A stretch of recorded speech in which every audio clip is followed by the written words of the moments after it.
Perfect. Hello, everyone. My name is Dr. Jamie Stanheiser, and I'm a reproductive endocrinology and infertility specialist. I work at Reproductive Partners Fertility Center, and it is my great delight to help patients with PCOS and really a wide variety of causes of infertility and recurrent pregnancy loss. I am delighted to be joined today by my favorite acupuncturist in town, Miss Tamara Rowe, and I'll let her introduce herself. But before she does, I just want to say um, I'm so excited to do this webinar with her because actually she's done acupuncture for me before. Before I recommend something to my patients, if I can, I want to experience it for myself so I can really know what my patient's experience will be like. And when Tamara did acupuncture for me, I felt so much peace and light. Afterward, I felt like I was glowing from the inside. And so that's the experience that I want from my patients. And that's why I recommend Tamara Rowe to everybody. And I'll let her introduce herself now. Hi, I'm Tamara Rowe. I am a licensed acupuncturist. I've been working in the fertility field. I've been licensed for over 21 years. I have a doctorate in acupuncture and herbal medicine, and I'm also a fellow of the Acupuncture and TCM Board of Reproductive Medicine, which is like a board that works to integrate Eastern medicine with Western medicine, and that's what I've tried to do all of my career.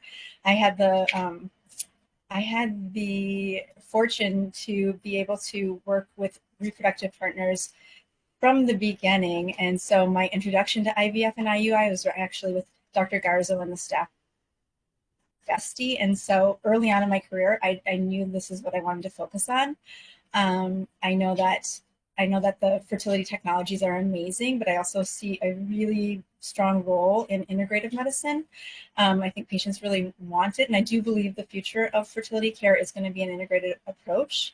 This, as Dr. Steinhauser, I think she maybe touched on. This is fertility patients are probably going through one of the biggest struggles of their life, one of the most stressful points in their life. And I do think that what we do on our side can help with stress and help with relaxation. But I'm going to present more I'm going to present some ways that acupuncture can really support fertility patients, but particularly PCOS patients today, and ways that we can support these patients as they might be going through medicated cycles or IUI or IVF, and ways that I can support the work that Dr. Stanheiser and the other doctors at RPSD do.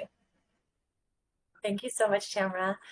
What we're going to do, the way we set this up, we each have a presentation of slides that we'd love to go through.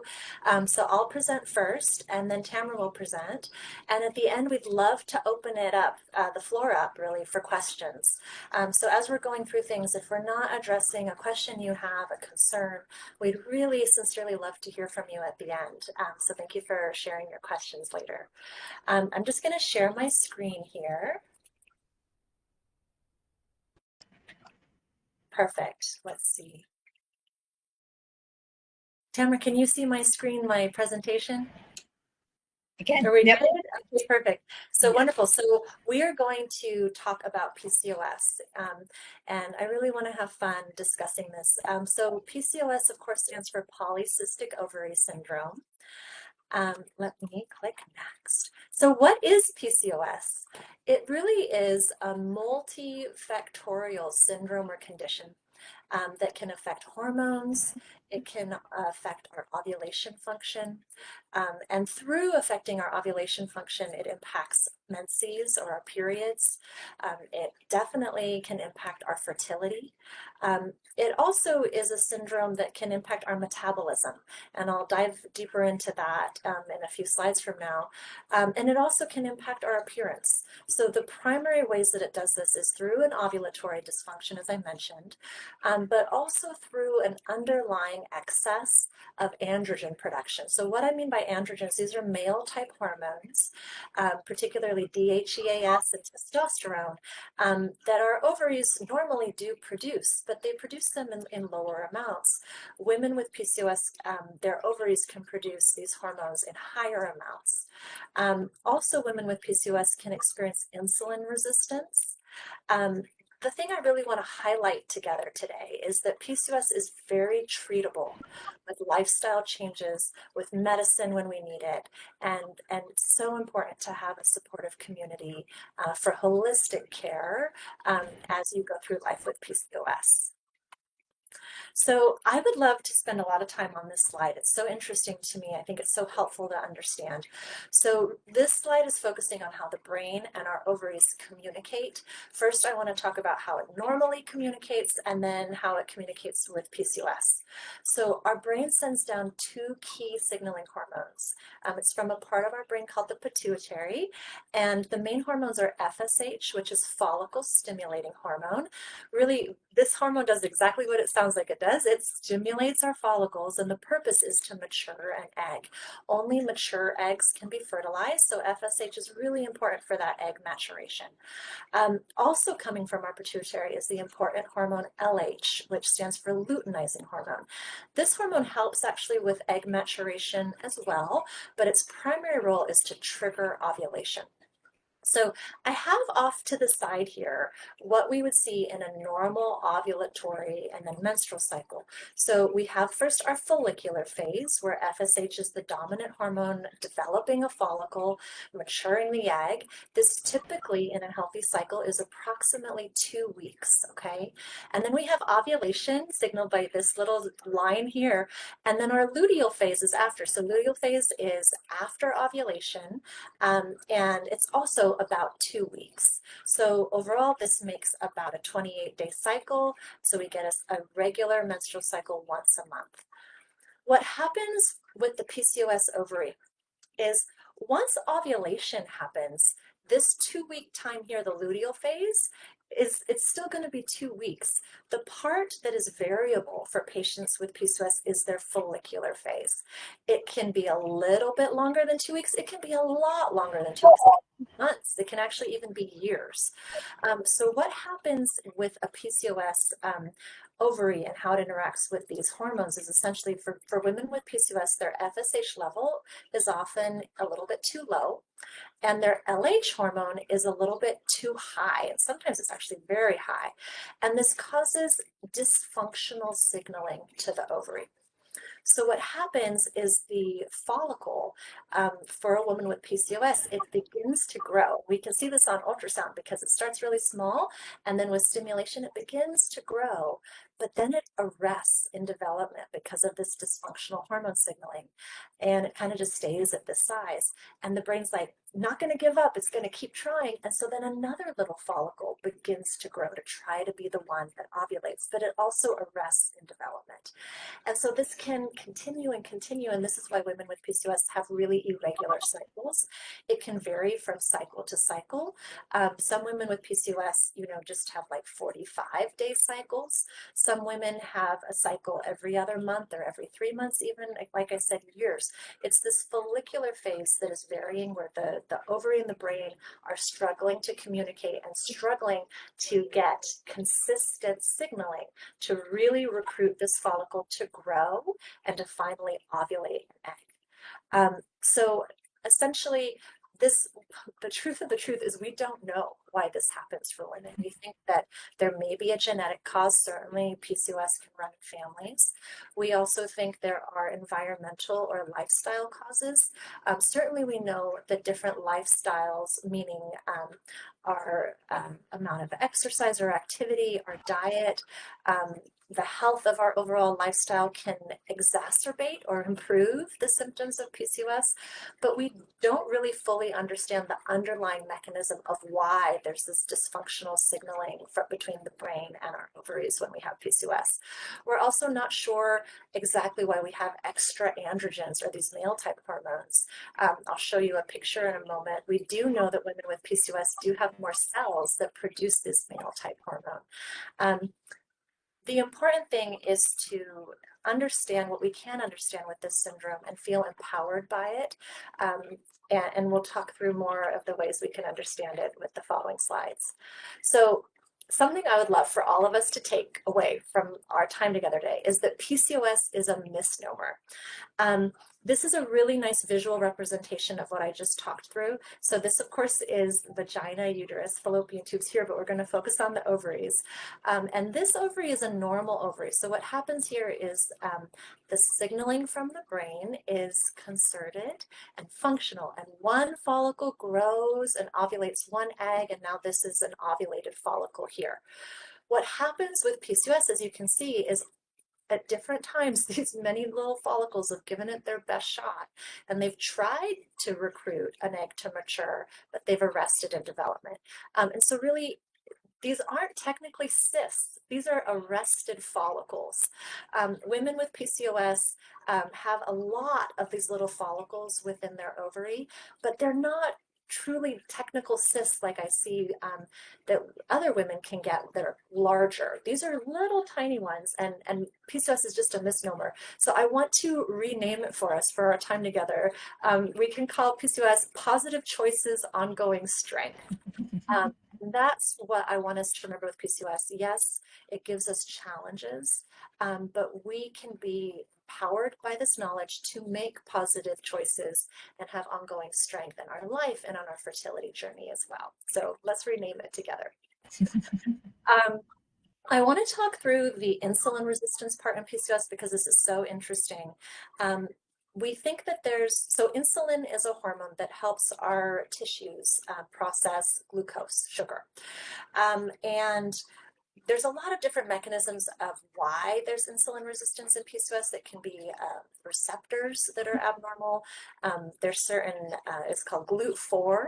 We don't need to dive into really that depth, but what I want you to know is that our body becomes resistant to insulin, and so what happens is our pancreas makes more insulin, and then these increased insulin levels cause the ovaries to make more of this male type hormone, and so then we have even worsened or exacerbated ovulatory dysfunction and acne and hair growth as well from these male type hormones. This slide is a lot, and I don't want it to overwhelm you. I want it to kind of excite you to see how all of these things work together. So like we talked about, genetics and lifestyle can really impact women with PCOS. Really, they both can cause hormonal changes. So again, obesity can exacerbate these things.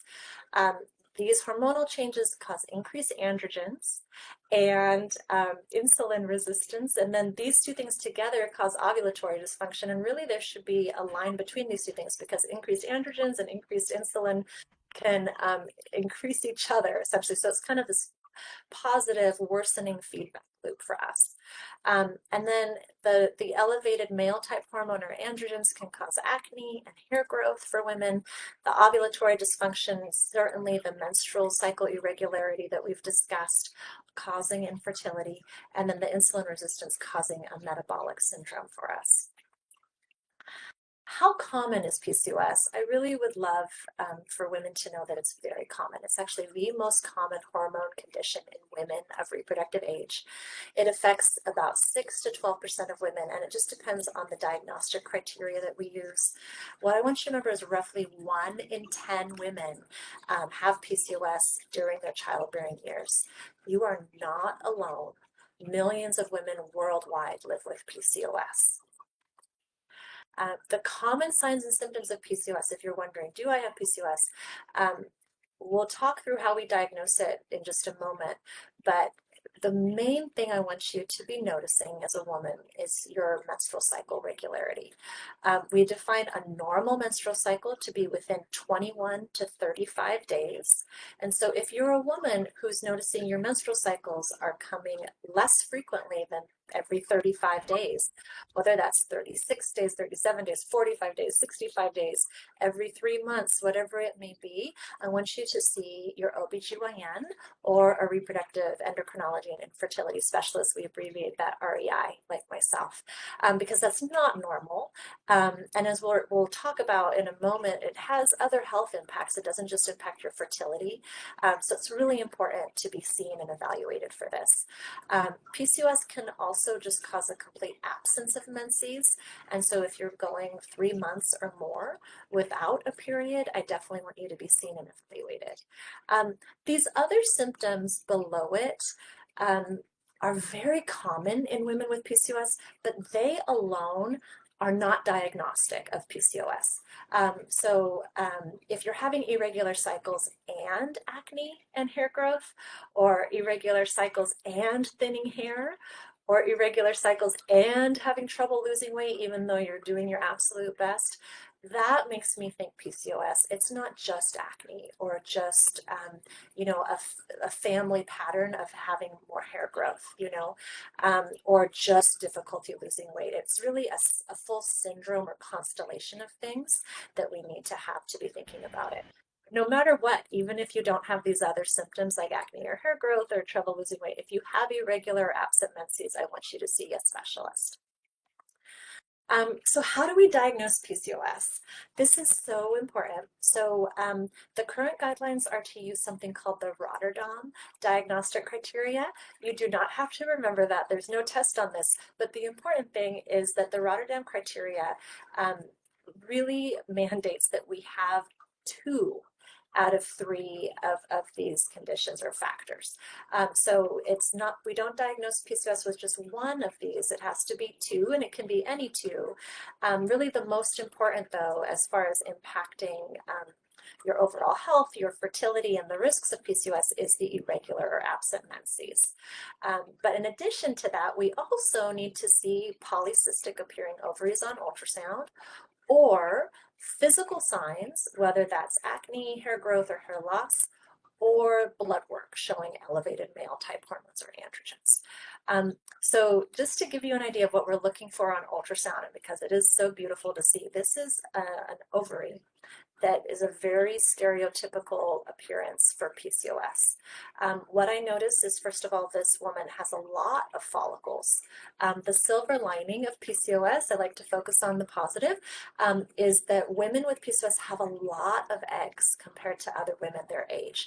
And so although I would love to be able to help you get pregnant very naturally with lifestyle modification or with simple oral medicine that we'll talk about later, when we need to do IVF for women with PCOS, the silver lining is you do so wonderfully well because you have so many eggs per cycle, and so you get a lot more eggs compared to other women your age, which gives you a higher chance of success. But you can see that here with all these little follicles here. They are around the perimeter of the ovary, so we call this a string of pearl appearance. And also what I want to highlight is what I referred to before. You can see that the middle of the ovary has all of this, we call it stromal tissue, and it just means tissue without follicles in it. Follicles are these little black fluid-filled pockets. You could kind of think of them as chocolate chips. There's no chocolate chips in the middle of this cookie. And that's important because the stromal tissue is made up of theca cells, and theca cells respond to LH, or luteinizing hormone, which produces more androgens. And so we don't know why women with PCOS have more theca cells or more stroma, but we definitely do know that that's part of why they have more androgen or male type hormone production. Okay, so again, I want to highlight we need two out of the three of these. Most commonly, what I see from my patients who are seeing me for infertility is that they will have irregular menses or absent menses, and then this PCO appearing ovary on ultrasound. Women with acne or hair growth or hair loss, or with blood work showing it, that can happen too. But really, these are the ones that the first two that impact fertility care the most. It's also important to know that PCOS is a diagnosis of exclusion, meaning, again, other things can be causing acne or hair growth. Other things can even be causing irregular menses, depending on what that irregularity is. So it is important to see an OBGYN or an REI to exclude these other more rare diseases. Okay, this is one of the most important slides to me that I really want to educate all women with PCOS on. There are other health risks when we have PCOS.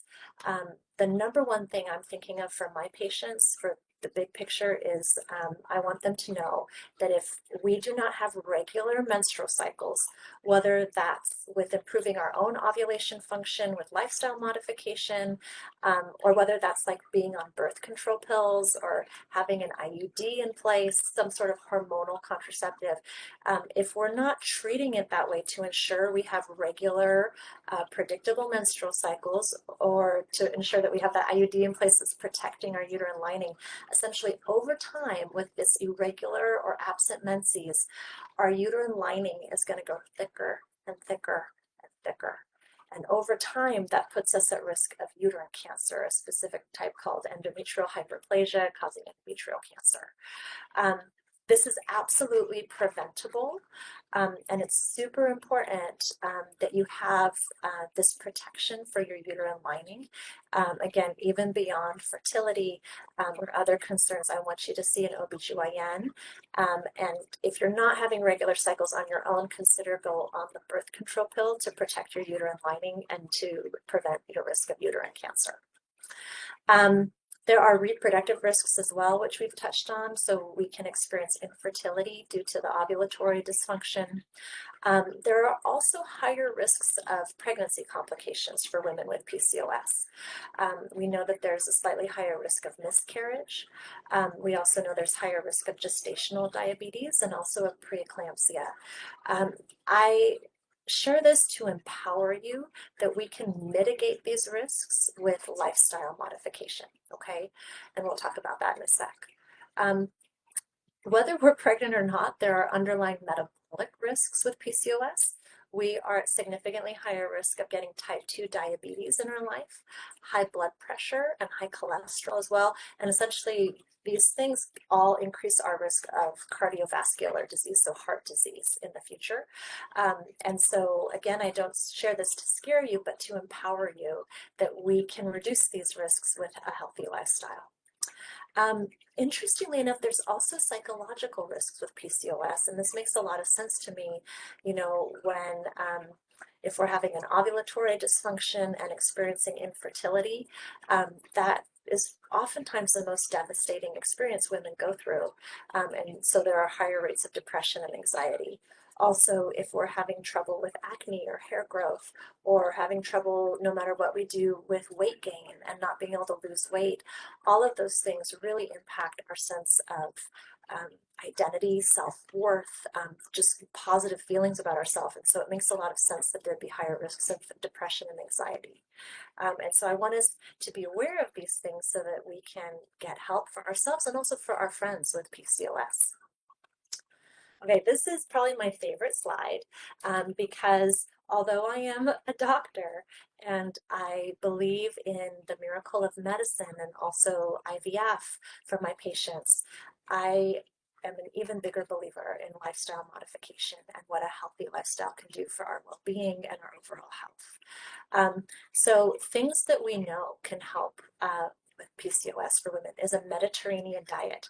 A Mediterranean diet is a low inflammatory diet, so it actually can help our body with a variety of diseases. So Mediterranean diet is essentially focusing on fruits, veggies, whole grains, legumes, nuts. If you're pescatarian, include fish. We know that fish can help with fertility, by the way, for both men and women. This Mediterranean diet essentially also improves insulin sensitivity, which we've talked about. We understand insulin levels impact our androgen or those male type hormone levels. So if we can improve our insulin sensitivity, we can also reduce our androgen levels. A Mediterranean diet has also been shown to improve and support your cardiovascular health, and as I shared, your fertility as well. So I want you to look at your diet. I want us to shift from this idea of a diet or restricting or really anything that is not this vision. That I just want you to eat nutritious food. I want you to fuel your body. I want you to feel good. I want you to view food as medicine. And I think having that view that food is nutrition to help our bodies grow and feel alive is what's most healthy for us as women. To that end, I don't want to say go do exercise. I want to reframe that entirely. I just want you to move your body, and I want you to move your body with joyful movement. That's going to be different for everyone. I want you to explore what makes you feel alive in your body and just focus on shifting your identity to be someone who is active, who every day does joyful movement. Things that I recommend are aiming for at least 10,000 steps every day. So I want everybody to get a fitness tracker like me, and I'm always checking, and I want to get at least 10,000 steps. And I do this every day of the week, and I plan to do this every day of my life until I cannot anymore, until I literally am in a wheelchair and can't. So meaning in your 80s and your 90s, I want you to be getting 10,000 steps a day, every day of the week. I park really far away in the parking lot. I do that at Costco. You know, my kids that know that mommy's getting her steps. I want that to be your new identity. And really what I'd love to get is 12,000 steps a day, 13,000, 14,000. You know, challenge yourself, but get at least 10,000 every day.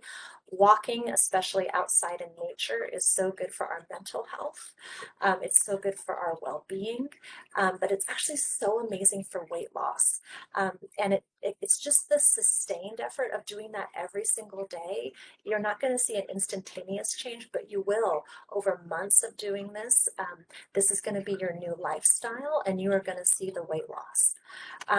I also strongly recommend weightlifting. So this is on top of the daily steps, and you can figure out a regimen that works for you. But I show this woman here, again, positive choices, ongoing strength, our new definition of PCOS. She's lifting heavy. I want you safely to start at a weight that challenges you, where you can only do 6 to 8 reps, you know, and do 4 sets of that with a couple minutes break in between, and steadily increase the weight every couple of weeks. Focusing on lower body workouts is so great. So deadlifts, lunges, squats, hip thrusts. Our leg muscles are big, and we can grow them bigger. And the reason why that's important is that the more muscle we have, the better metabolism we have. So you will be, if you can build muscle, you'll be burning calories at rest, which is the ideal. It also just helps lower our androgen levels. It's by doing so, all of this supports ovulation, and of course boosts our mood and energy. So those are my personal recommendations to you. It's so important to understand that if we can lose just 5 to 10% of our weight, we can restore our ovulation function and regulate our menstrual cycles. And so this is the ideal for my patients.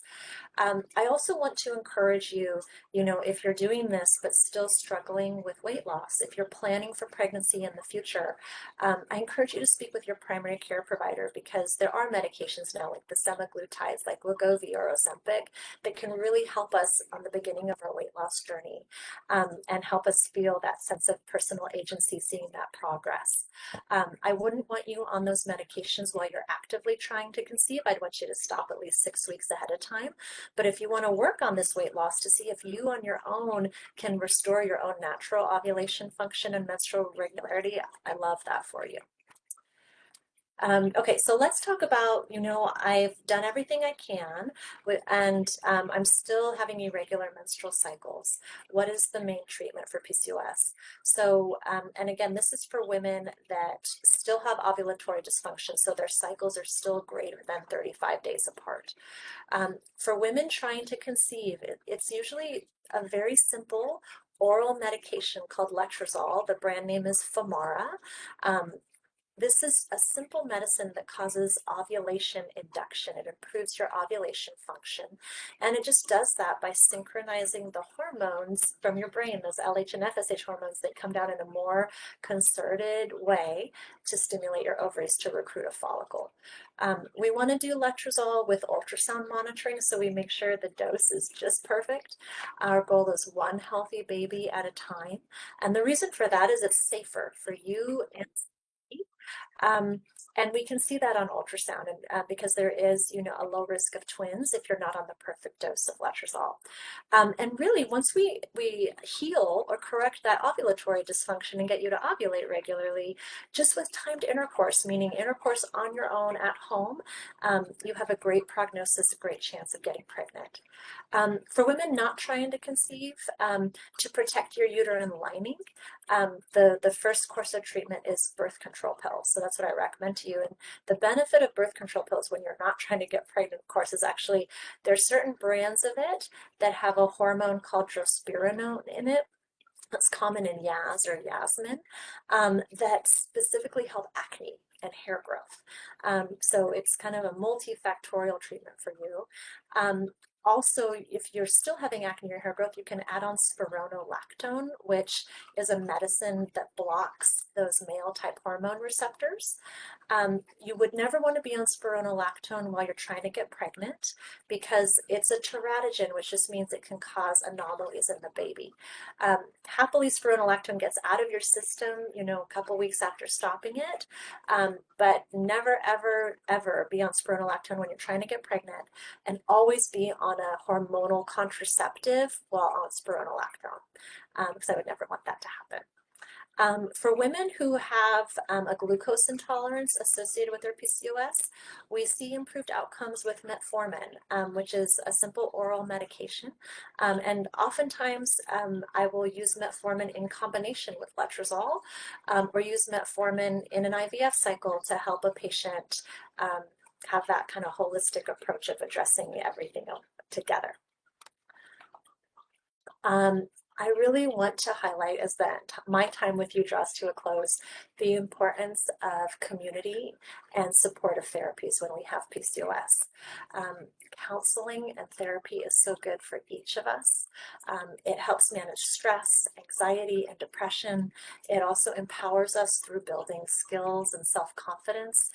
And because we know that women with PCOS have higher risks of anxiety and depression, it's so important to be connected with a supportive therapist. It's also great, to consider a nutritionist to really help you dial into that Mediterranean diet and make it a habit that you can continue on your own. You can consider a personal trainer or joining different classes until really you're just building these little micro habits every day until they become your new identity. Support groups are available too. 1 in 10 women, that's so many of us, you probably have friends that have PCOS, and just talking about it together, sharing what you've learned, sharing about how it impacts you, destigmatizing it so we know how common this is. You can find groups online in real life as well. Anything that empowers you and makes you understand that you're not alone, I think, is so valuable. I'm going to leave it to Tamara to talk about all the benefits of acupuncture, but exactly as she said, there's myriad benefits for acupuncture, and I can't wait to learn from her today in more detail. And finally, the holistic care team is so important, working with doctors, nutritionists, therapists, acupuncture providers for that whole person support. The heart of my message today that I'd love for you to take with you is remembering you are not alone. PCOS, again, affects 1 in 10 women worldwide. I also want you to know with the right support, treatment, and lifestyle changes, PCOS is manageable. Really importantly, even small steps like joyful movement, nutritious meals, stress reduction make a big difference. PCOS does not define you. It's just one part of your health and not your whole identity. And there is hope, healing, and community for you with PCOS, which again is positive choices, ongoing strength, right? Thank you everyone so much for your time, and I can't wait to hear from Tamara. Thank you.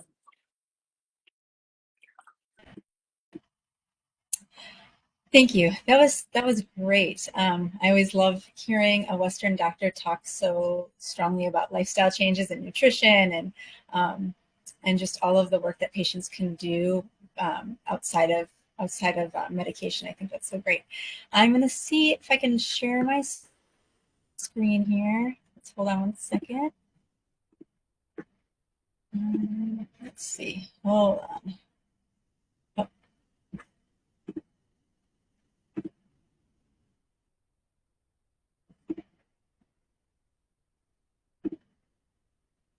Can you guys see that? No. Hmm.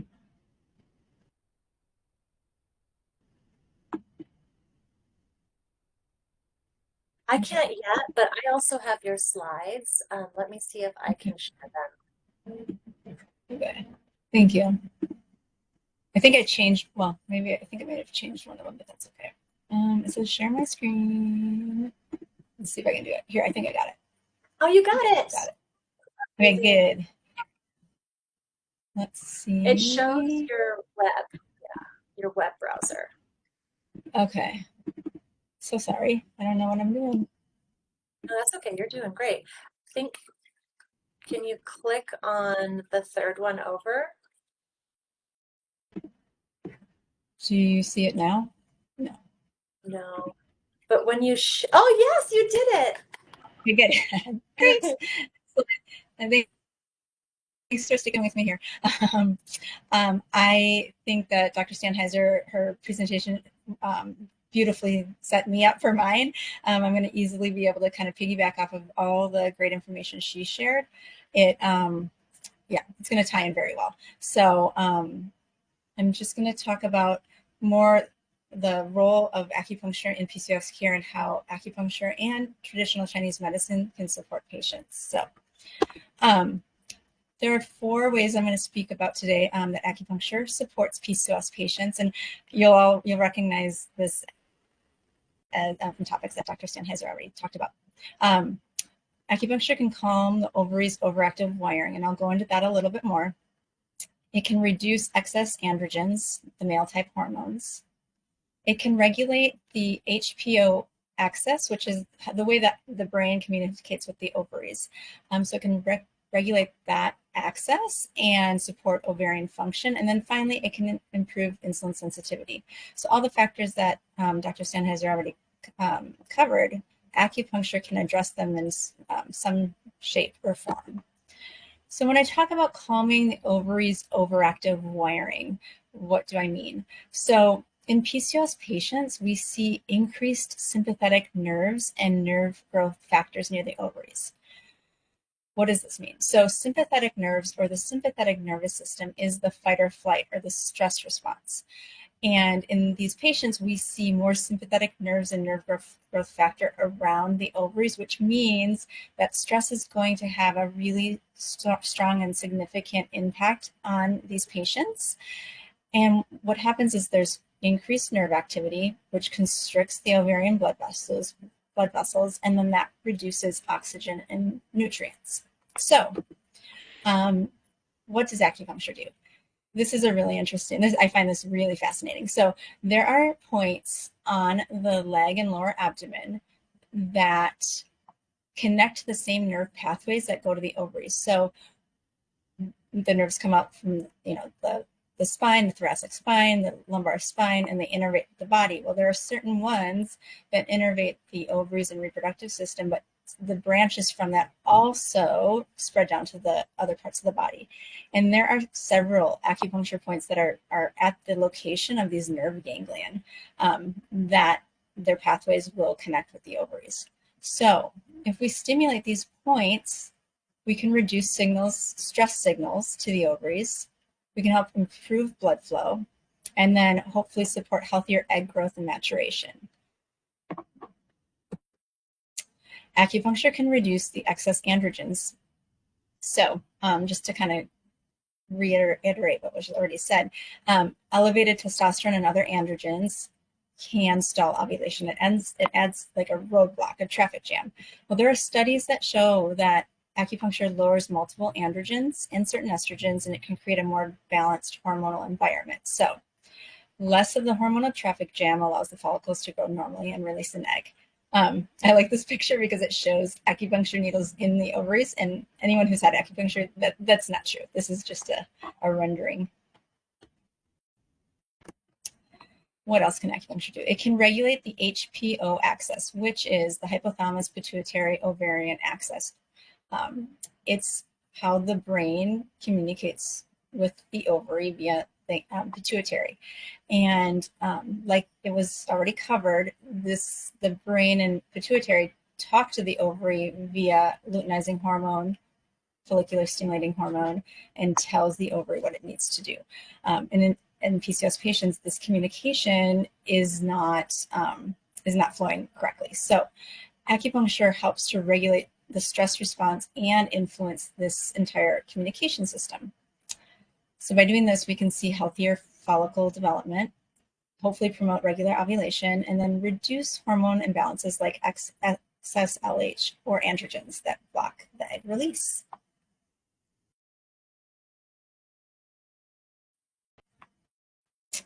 And then enhancing insulin sensitivity and lowering metabolic stress. So how does insulin resistance relate to PCOS? Insulin resistance leads to higher insulin levels, which leads to higher androgens from the ovaries, and then this disrupts ovulation and PCOS symptoms. I feel like we're just reviewing the other discussion. So what does acupuncture do?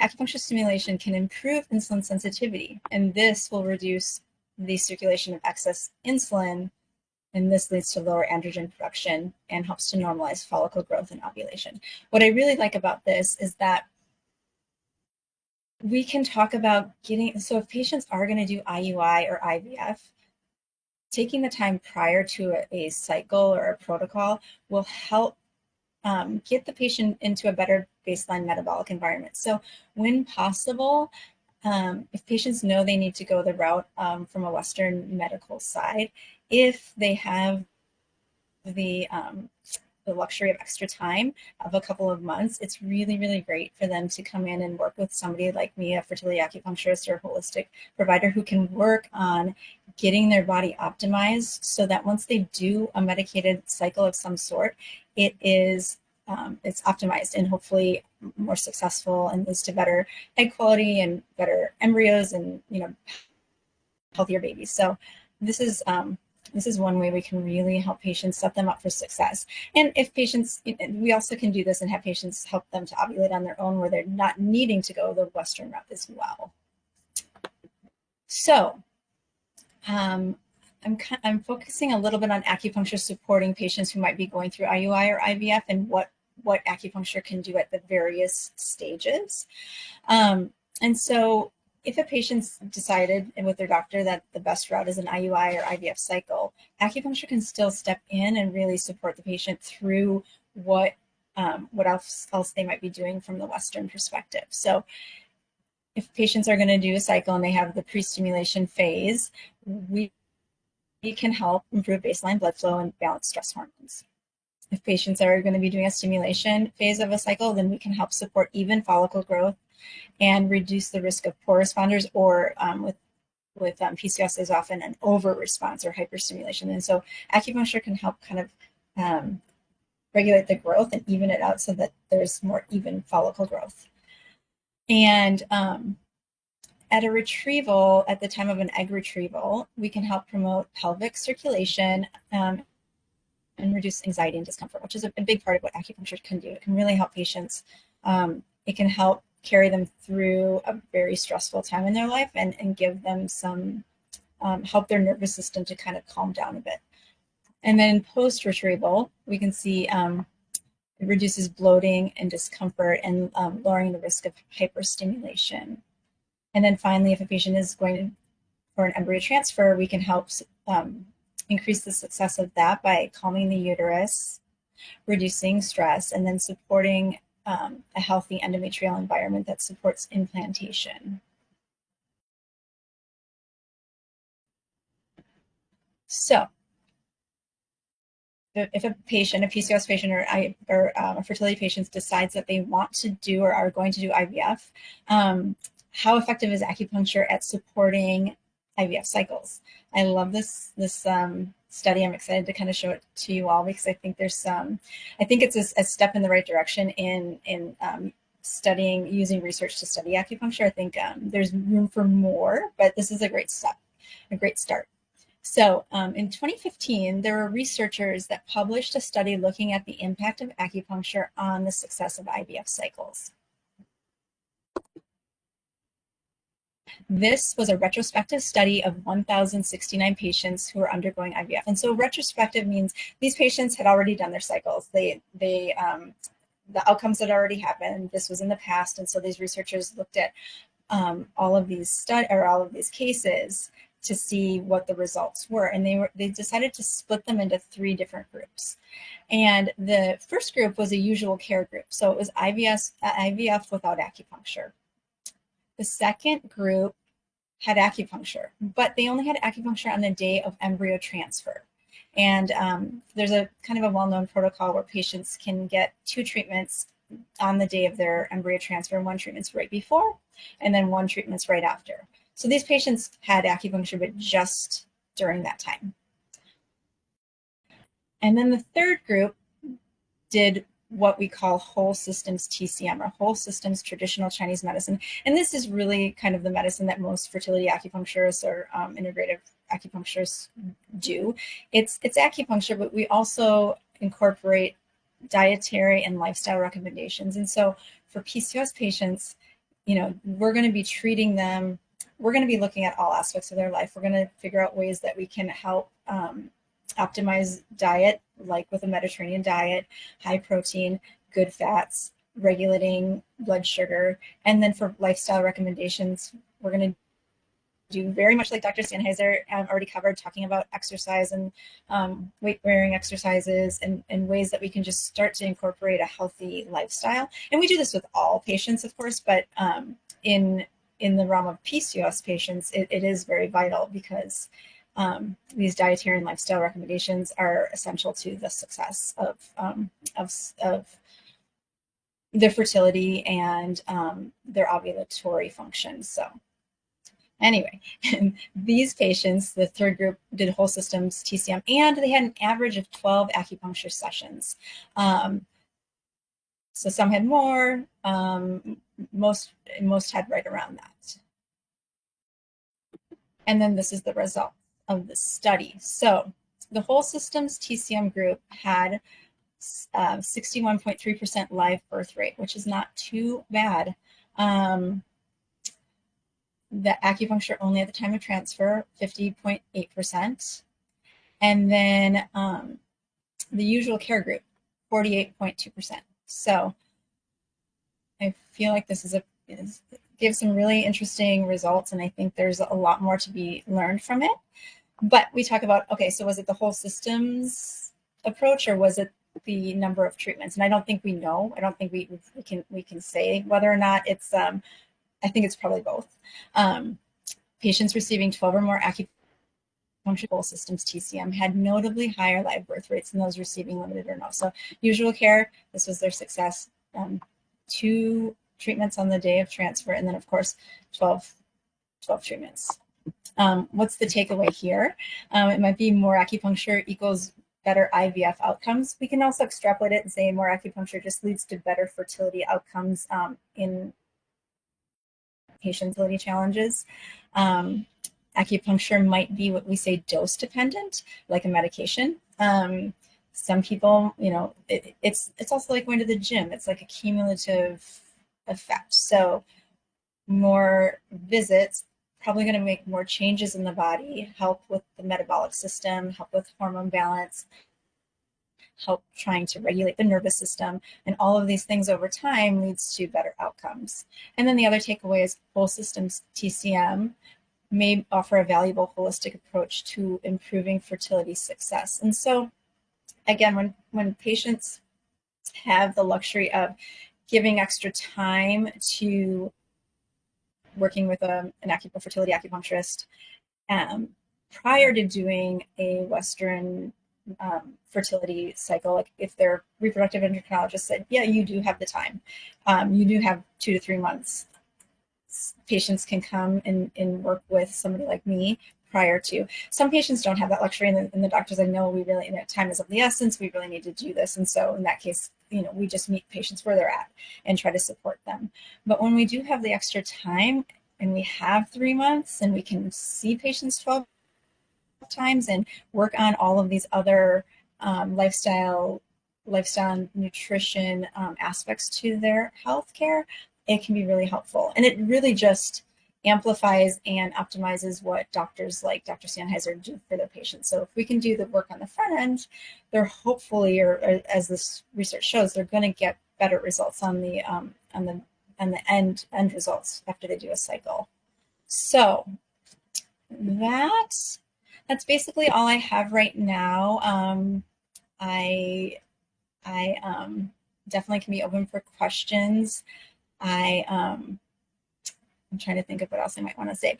Yeah, I'll be open for questions. And I do want to thank Dr. Sandheiser and RPSD for inviting me to allow me to share a little bit about what on our side we can do to support the work on the Western fertility side. Thank you so much, Tamara. You answered some of my questions during your presentation. It was beautiful. And thank you Okay, so good. much for collaborating with us and for helping our patients, because they come back and tell me, what a wonderful experience they had with you. And it mirrors my Same. own wonderful experience with you. So it means a lot to me.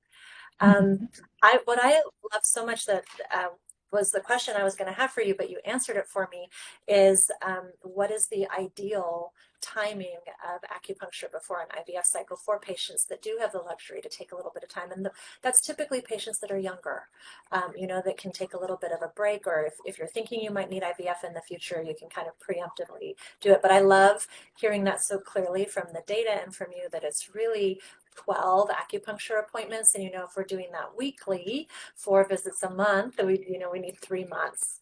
The other thing I'd like to say is that, for patients who are needing to do IVF, who have tried acupuncture, but still maybe don't have success. So I'm thinking a patient that's older that has that challenge. Don't give up on the acupuncture, because I really do see, and the data supports, that it's an additive effect, meaning the longer we stay with it, we are more likely to see that positive effect from it. The other thing I'd like to add is that, as Tamara and I have both touched on, infertility and recurrent pregnancy loss are the very hardest things that most of us ever go through. Very stressful, huge feelings of defectiveness and shame and guilt and sadness and grief, anxiety and depression.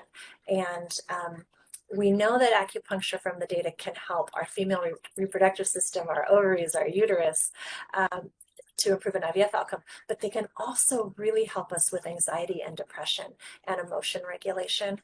And that is so important, because managing those things builds your resilience. And the couples that keep going get there. And so, using acupuncture to help you have that inner strength to keep going is huge. So thank you all so much for your time. Thank you so much, Tamara, for doing this with me. I loved it. I'd love to take questions now. So there's a question that says, how soon can you see results from combining acupuncture and fertility treatment? And I think we've touched on that.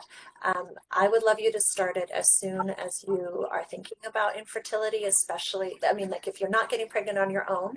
So for women that are 35 years of age or older, if they're not getting pregnant after 6 months of trying. For women that are younger than 35, if you're not getting pregnant after 12 months of trying. As you are making an appointment to see an REI, I think it would be very proactive of you to also have an appointment with an acupuncturist, because it's not clear, I don't necessarily, it's possible one session can have some impact. I have to tell you, when I had my one session, I felt it's true, I felt immediately better. I went to everyone in my office and said I just felt this inner glow and peace. You can almost feel it. So it's theoretically possible, but as we've shared, it's more likely to have this compounding effect, and trying to aim for 12 acupuncture appointments, I think, would be ideal. Do you agree with that, Tamara? I agree. I definitely agree. Yeah. And then, Some people, just like any medication, some patients do. Oh, sorry, did I cut out? no, I was just going to say another question. Go for it. Just like some people respond better to certain medications, some people respond really well to acupuncture, and yeah, they might see some results after a couple of treatments. But when we're working kind of on hormone balance and metabolic health and regulating the nervous system, it's probably going to be a course of treatments. So, like you just said. Great. And then Tamara, this question is for you. Are there any side effects or risks when doing acupuncture? That's a great question. That's a really great question. Um, Honestly, the biggest risk would be potential bruising at the site of the needle insertion. Single use, they're all sterilized. Once they're used, they go into a biohazard. So they're very safe that way. But because we are inserting them in the skin, we might nick a blood vessel and there can be bruising, particularly on the lower abdomen that happens. That's pretty much the biggest risk. There are other risks, let's say if somebody's doing something on the chest near the lungs, but that's not something that we really do. So that would be the most common